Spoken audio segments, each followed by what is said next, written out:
Hola amigos y amigas de la literatura clásica, estos clásicos que te comes no pasan, así que yo debo ser Miss Maupassant.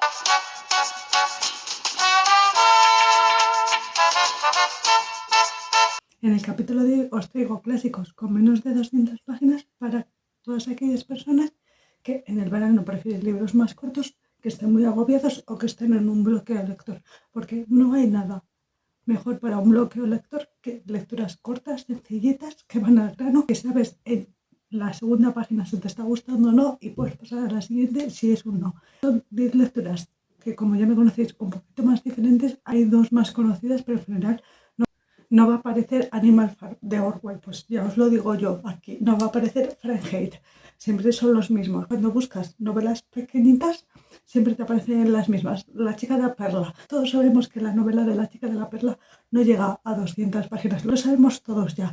Cositas un poco más originales, un poquito más diferentes, menos de 200 páginas, 10, más dos menciones especiales que no os iba a contar todo, se me iba a quedar la mano pocha y además me quedaba un número muy raro porque no es lo mismo 10 clásicos con menos de 200 páginas que 12. El primero de ellos tiene 120 páginas y estoy hablando de Marquesa Colomi con Un matrimonio de provincias. Esta es una lectura que hice hace poco, un par de meses, fue la lectura del mes, si la enseñó correctamente igual, estupendo todo, me gustó muchísimo y vengo yo a compartir aquí esta pequeña joyita. Amiga, date cuenta, grita por los cuatro costados esta pequeña joya oculta de la literatura italiana del siglo XIX. Deza es una joven criada de una forma un poquito particular, y por particular me refiero a que si la hubiesen criado monjas de clausura tendría el mismo resultado. El matrimonio de su padre, segundo matrimonio obviamente, al matrimonio de su padre, el segundo lógicamente, le sigue las confidencias de la novia de que Deza es tan guapa que puede inferir en la suerte de su hermana mayor para conseguir un matrimonio. A Deza se le sube esto a la cabeza. La única vez que va al teatro con sus primas, porque era gratis, conoce a un rico orondo que no la deja de mirar. Empieza así una construcción de castillos en el aire por parte de Deza en base a nada. Porque este señor orondo mucho mirar y poco hablar. Tu amiga, la que se alimenta a través de migajas, ahora en el siglo XIX, o tú o yo, lo vamos a reconocer, a todos nos ha pasado. Fresco, original, natural y sobre todo corto es lo que os vais a encontrar en esta historia escrita desde el te puede pasar a ti, por lo que no juzgamos, solo contamos. Con 100 páginas tenemos Punin y Baburin de Turgenev. No he ido en ningún orden concreto, ¿vale? Según los iba viendo en mi estantería y los otros he tenido que ir mirando qué lecturas había hecho así cortas. Con 100 páginas, no le falta una, no le sobra una. Si queréis una muy buena historia para este veranito, esta es tu pequeñita novela. Es muy difícil hacer una historia completa y compleja en 100 páginas y Turgenev lo consigue. Y eso, amigos, es maestría. De una forma bastante autobiográfica se inicia esta historia en la que yo al protagonista no tiene nombre y le llamé Pepe. Pues Pepe es un joven que crece en una familia terrateniente donde su abuela es súper cruel con los esclavos mujiks, los esclavos del campo. En la finca aparece como jornalero Baburin. Siempre voy a confundir a Punin con Baburin, no sé cuál es cuál, soy un poquito disléxica en este tema, si no es uno es el otro. Pues aparece uno de los dos, o Punin o Baburin. Y este personaje va a ser el arquetipo de trabajador digno que no se deja pisotear. Entonces pues le va a parar los pies a la abuela de Pepe. Se consigo a Punin, puede que sea Baburin, que no trabaja y vive a costa del otro. Este otro personaje, culto e idealista, forjará una relación estrecha con Pepe, una relación en base a mostrar el mundo cultural, una mirada hacia las mentorías muy interesante. Gracias a ambos, Pepe aprenderá el valor de tratar bien a los trabajadores, pues un día él será el terrateniente de esas tierras y podrá liberar a los mujiks. ¿O no? ¿Qué hará? Es imposible hacer más con este número de páginas. Fascinante de este, de otro y de varias que vienen es que son capaces en 100 páginas de darte una historia completa y compleja a la vez. Pocas obras hay así, entonces yo quería traer a recalco esas historias completas en números cortitos de páginas. Me parece muy fascinante. Recomendadísimo. Y de historias increíbles en un ridículo número de páginas nos vamos con las 50 páginas del Obrica de Clair de Duras, que no le he sacado. Voy de un momento a ver si lo encuentro. Le tenemos por aquí. 50 páginas. Esto, 50 páginas. Ya no es novelette, esto es un cuento largo. Si el anterior era una historia completa al que no añadirle ni una sola página, esta es una historia completa, porque lo es, que ojalá hubiese durado 250 páginas más, como mínimo. 300 páginas de esto hubiera sido delicia extrema. Antes de la fiebre de los exploradores del siglo XIX, llegó la fiebre por lo exótico. Y qué mejor manera que cubrir esa incipiente curiosidad que tenía la sociedad europea con cositas de viajes al extranjero, como por ejemplo África, en plena época del auge de la esclavitud. Vamos a decir, excursiones, yo no sugiero nada. Estas excursiones solían traer cositas exóticas para la clase alta, como puede ser alfarería, indumentarias, niños o incluso comestibles. Que tú dices, ¿comestibles? Sí, comestibles, como lo oyes, ¿eh? Yo también me he quedado un poco flipada. La historia gira en torno a una niña traída como regalito a una familia pudiente en la previa a la Revolución Francesa. Se creerían haciendo un acto humanitario llevando niños a Francia para que sean monos de feria, en el mejor de los casos, o sirvientes, en vez de, quizá, y esto es un quizá siempre, cogidos por los esclavistas. Esto es tremendo, en su cabeza sonaba espectacular. Obrica es criada, por suerte, como una más en una familia pudiente, noble, antes de la Revolución Francesa. Pero poco a poco, según va creciendo, se va dando cuenta que igual a los demás no es, porque la sociedad no puede fingir tanto tiempo alrededor suyo y va notando cositas. ¿Vale? Es una novelita cortísima, con uno de los arranques más potentes de la literatura corta, larga, media. La primera página es brutal. Sagaz, mordaz, certera. La madre de la autora era de la Martinica, creo, de una isla, y ella conocía bien lo que era la discriminación, un must. Además, tienes unos cuantos párrafos muy bien perfilados, pero que se saben muy a poco de lo que es la Revolución Francesa en las familias pudientes. Es que de verdad esta es una joyaza, que si hubiera sido 350 páginas sería una joya imperdible de la literatura universal, pero como son 50 paginitas de M, pues se queda en nada. Un arranque brutal, una experiencia cortísima para una historia completa y compleja. Obrica de Clair de Duras. Con 123 páginas tenemos La importancia de llamarse Ernesto, de Oscar Wilde. Os he dicho que hay dos libros bastante conocidos. Este es uno de ellos, porque obviamente Oscar Wilde, ¿quién no conoce a Oscar Wilde? El teatro es ideal, ya sea por el calor del verano, por el ajetreo de la vida o por un bloqueo. Su brevedad no os va a decepcionar. Vienen dos obras de teatro, porque ya os digo que para mí lo mejor para estos momentos de calor es las obras de teatro. Pues más corto que esto y más ágil y más ameno no lo hay.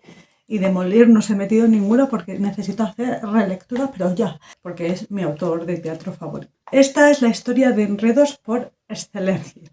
No hay un enredo más supremo que la importancia de llamarse Ernesto, que tendría que haber hecho relectura para acordarme un poquito más. Me quedé mirando al vacío igual, hora y media, y dije, ay, algo me viene ligeras connotaciones de lo que va la historia. Yo le voy a poner comedia sofisticada, comedia galante. Le podrías poner unos calificativos muy bonitos a esto, ya que es un joven formal, prometido, creo, este es el más creo de todos, prometido en provincias, que bajo el seudónimo de Ernesto lleva en la capital una vida, vamos a llamarla, mucho más diferente, ¿vale? Una doble vida. Contarle este secreto a su amigo no es la mejor idea, pues él aprovechará para encarnar a Ernesto en la vida provincial. Humorística, elegante, muy bien escrita, y encima este ejemplar me costó muy barato, creo que eran unos 6 euros, no sé si estará disponible, no es mala calidad, o sea, es sencillito, hace su función, ¿qué más quieres? Es de la editorial Mestas, no sé, estos son muy baratos, por si podéis encontrarlos. No hay una sola razón para no leer esto, agilísimo, divertidísimo, imprescindibles. El número 5 tiene 140 páginas y es Historia de una escalera de Antonio Buero Vallejo, que tenía el ejemplar y me he tenido que deshacer de él porque se le salían las páginas. No estaba en condiciones de estar en casa, no estaba en condiciones de seguir una vida conmigo y me duele en el corazón, porque madre mía, hay mucho teatro bueno en España, o sea, en España hemos sido prolíficos en el teatro y han salido cosas muy buenas, muy riquitas, pero si alguien ha sido capaz de describir la idiosincrasia del pueblo español, sobre todo en el siglo XX, ese es Buero Vallejo. El Tragaluz es la obra cumbre de la literatura franquista. Me parece fascinante, quizá se llama La vida sigue, de Zunzunegui. La vida sigue, realmente cómo se titula la obra de Zunzunegui, es que vi la película. Con El Tragaluz y eso, un libro adaptado al cine, yo vi la película, me compré el libro, es fundamental. Con esas dos obras entiendes todo el franquismo sin necesidad de nada más. Es espectacular. Hoy os traigo La historia de una escalera porque es un poquito más liviano. He elegido obras ligeritas, sin demasiada profundidad, pero que tengan su aquel y su interés, como por ejemplo la obra de Punin, que sin ser la obra más profunda, pues te da el toque social, ¿vale? O el de Eurica, que tiene un montón de crítica social de una forma muy ligera y muy bien escrita. Son 50 páginas, no da tiempo a profundizar en nada y aún así pues, hace unos bosquejos muy interesantes, porque considero pues, que si hace mucho calor o tenéis un bloqueo lector, pues no apetece obras cuya profundidad vaya a hacer que se os atragante la obra. Pues, no. Esto es el costumbrismo hecho obra. Esto es Aquí no hay quien viva hecho teatro. Un descansillo, cuatro familias relacionadas entre sí. No como ahora, que no conoces al vecino de frente más que de nombre. Dos generaciones entrelazadas, una reflexión, como los padres ya cansados de la vida observan a sus hijos que tienen las mismas ilusiones, los mismos sueños, los mismos anhelos que tenían ellos al empezar la novela. Es una obra muy redondita, muy circular, va a dejar muy calentico por dentro, muy recomendable. Es un autor que me gusta más leído que representado, eso sí. Tenéis todas las obras de este autor en RTVE. Si tú en RTVE, siempre desde España, obviamente, si no puedes encontrarlas en tu buscador de confianza. Yo creo que hasta en YouTube. Pones representación Buero Vallejo y te va a aparecer un montón de cosas. Si no, incluso en Google. Pero en este caso se desluce un poquito, a mi entender y a mi gusto. ¿Vale? Esto ya cada cual. Y nos vamos al feminismo más clásico con las 170 páginas aproximadamente, yo le pondría unas poquitas menos, de La mujer rota de Simone de Beauvoir, otro que he tenido que mirar un ratito a la pared para acordarme de qué iba, pero sé que esto es fundamental. Hay una recopilación con 3 historias que añaden páginas, pero igual esto pues se queda en 120, no lo sé. Recuerdo que de la recopilación, porque claro, os tendré que poner portada y será esa. Hay uno que me pareció bastante... el que no me gustó nada y este que es fundamentalísimo. Y es el que da título a la colección, La mujer rota. Esto es mucho más asequible para conocer a la autora que las casi 900 páginas del segundo sexo que me leí el año pasado. Este me acuerdo un poquito menos, pero era una historia desgarradora de cómo una pareja se va separando. Estamos desde el punto de vista de la mujer. La pareja se va separando y en un momento el marido empieza a verse con otra y nuestra protagonista dice, ¿poliamoroso unilateral? Sí, me vale, yo puedo con esto. Intentará procesar todos estos sentimientos, pues esto es una Macedonia de sentimientos, pero es incapaz y la irá envolviendo en la desesperación, una caída hacia el vacío sin paracaídas. No importa lo que os diga yo aquí de la novela porque lo que importa es lo que nos refleja. Está muy bien escrita, es una caída hacia el vacío increíblemente bien narrada que nos va a dejar indiferente. Una historia imperdible de la madre del feminismo, de la tercera ola. ¿Qué ola es? Duro, brutal y súper necesario y de obras mega necesarias a otras mega necesarias, con las 90 páginas del papel pintado de amarillo de Charlotte Perkins. Esta es la novela número 7 y este me le escuché hace poco por audiolibro. De los audiolibros todos os voy a dejar en la cajita de información por donde me la escuché yo, por si queréis escucharlos. Este también es un poco más conocido, pero este no es el más conocido, ¿vale? Entonces eran 3 un poquito más conocidos. En esta suerte de biografía ficcionada, Charlotte nos habla de una mujer con lo que podríamos entender hoy día por depresión. Quizás sea depresión postparto, pero esto yo no sé si es algo que yo he hecho efecto Mandela o no. Por estos motivos, su marido la lleva a curarse a una casa de campo. Ojalá me receten a mí 3 meses de vacaciones en un balneario en Baden-Baden, por ejemplo. ¿Por qué no? Como está bastante débil, flojilla, melancólica, su marido, médico, la prescribe que no salga del cuarto. Un cuarto con paredes amarillas que ella odia y que le irán atrapando mentalmente en un descenso hacia la locura. Porque el verdadero terror de esta novela es no ser escuchada, el ser mirada por encima del hombro, el paternalismo, el que alguien siempre decida por ti y que no te esté escuchando. Pues ella pidió cambiarse de habitación. Ella dijo verbalmente que odiaba ese papel. Ella manifestó el malestar que la provocaba. No la hicieron ni puto caso. Una pequeña historia que puso de manifiesto la importancia del tratamiento de la depresión postparto y del otro también. Pues hasta entonces pues nos trataban un poquito de mira la que melancólica ella. Lleva en la cama 5 días y lleva el pelo que si metes un ganchito ya no sale. Qué sensación de languidez extrema nos da con su pijama, con 7 manchas que ya no van a salir en la vida. Exceso.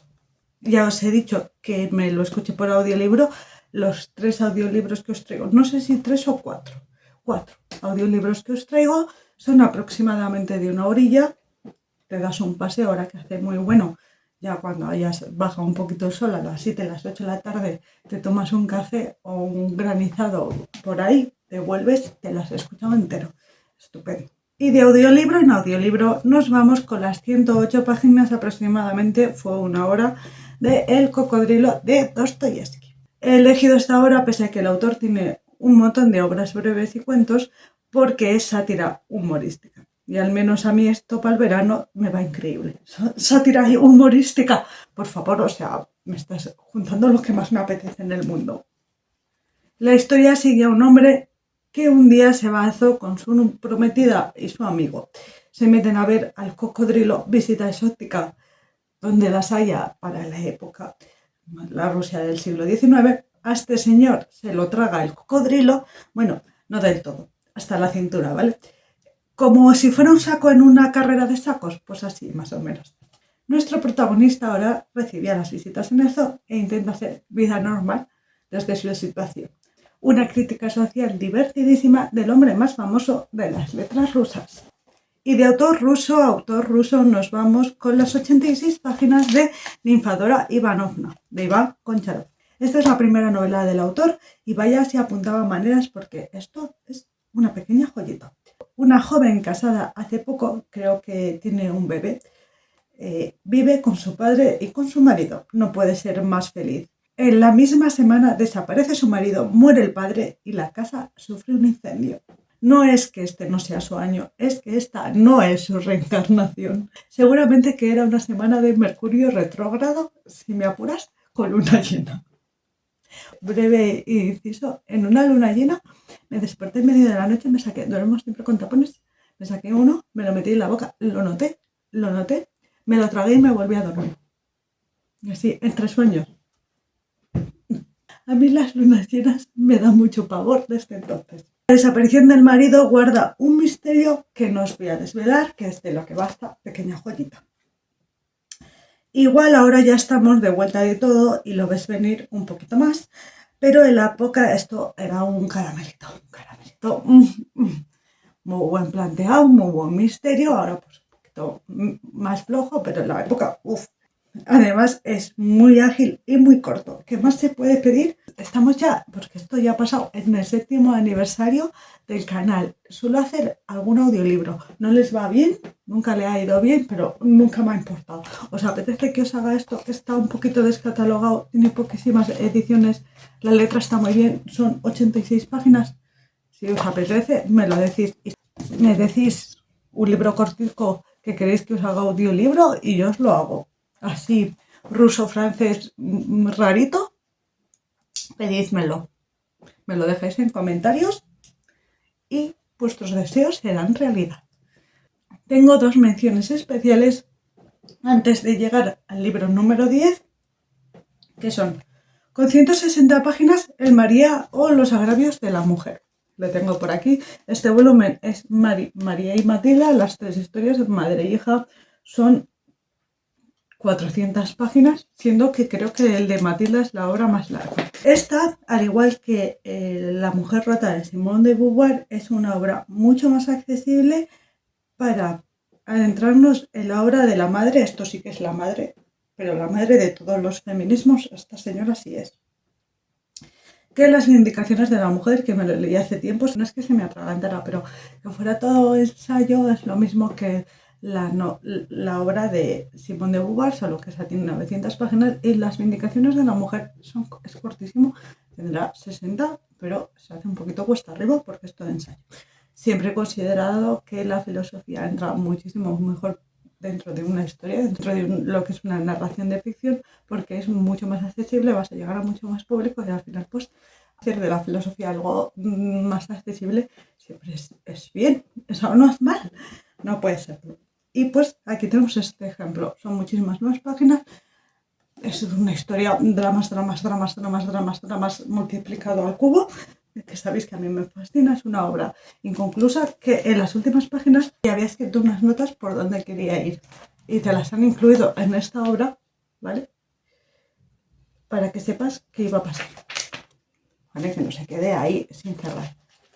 Es una obra bastante maniquea, pero no importa porque esto es muy necesario, muy bonito y pues está mejor que Las Vindicaciones de la mujer. Yo advoqué el año pasado entero a que esta obra estuviera por separado, la tenéis ya por separado desde el mayo del año pasado, ¿vale? Que esto es muy importante. Y con una hora de audiolibro que os dejaré también en la cajita de información, tenéis El hombre sin lugar de Sergei Zayeskin. He descubierto un canal de audiolibros que tiene autores rarísimos rusos y me puse a escuchar un montón de cosas, la mayoría de ellas sin demasiado éxito. Me parecían historias que ni fu ni fa, pues al final es como una recopilación de cuentos de autores rusos así, sin criterio y sin orden, hasta que encontré uno que dije, oh, pero esto es genial, y os lo he traído para compartirlo. Desde Bielorrusia con amor aparece una historia de una pareja que no son, vamos a decir, el ejemplo del comunista perfecto. Y pues tienen que fingirlo un poco. Imaginaos el celo que tienes que tener para fingir en sociedad que eres abyecto, súbdito ejemplar del régimen. Ya esto va a empezar. Más siendo que él tiene un puesto de estado importante. Un día celebran una velada espiritista, muy de moda en la época, en su casa.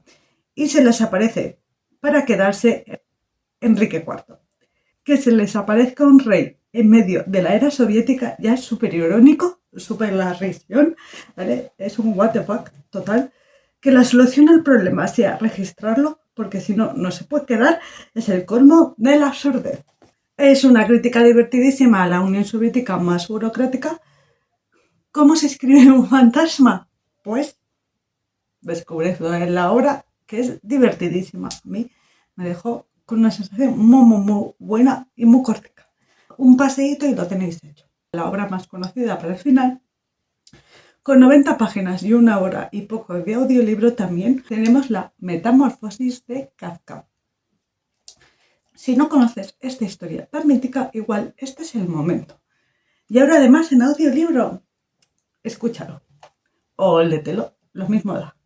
Sabéis que se activan, lo vi en un vídeo, me pareció interesantísimo, una obra leída y una obra escuchada activan las mismas funcionalidades, los mismos apartaditos de aquí, exactamente los mismos. O sea que cuenta exactamente igual. amigos y amigas, para que veas. Pero vamos con lo nuestro. Gregory Samsa es un joven que un día, al despertarse para ir a trabajar, descubre que se ha convertido en bicho. Hasta ahí lo conocemos todos, pero esto tiene muchísimo más. Porque esto va de cómo Gregory se ajusta a su nueva vida, cómo afecta este hecho a su familia, cómo cambia la posición que ocupaba en ella, siendo que era el mayor proveedor. Y sobre todo esta es una historia en la que Kafka explora las frustraciones que tenía con respecto a su padre, ya que tenían una relación tirante donde las hayas. Tanto en tan pocas páginas, sí, esto es recomendadísimo. Esta es una joyita de la literatura universal y una joyita de la literatura corta. Esto es todo lo que traigo hoy. Espero que se haya quedado un vídeo corto y breve. Es lo interesante para hoy.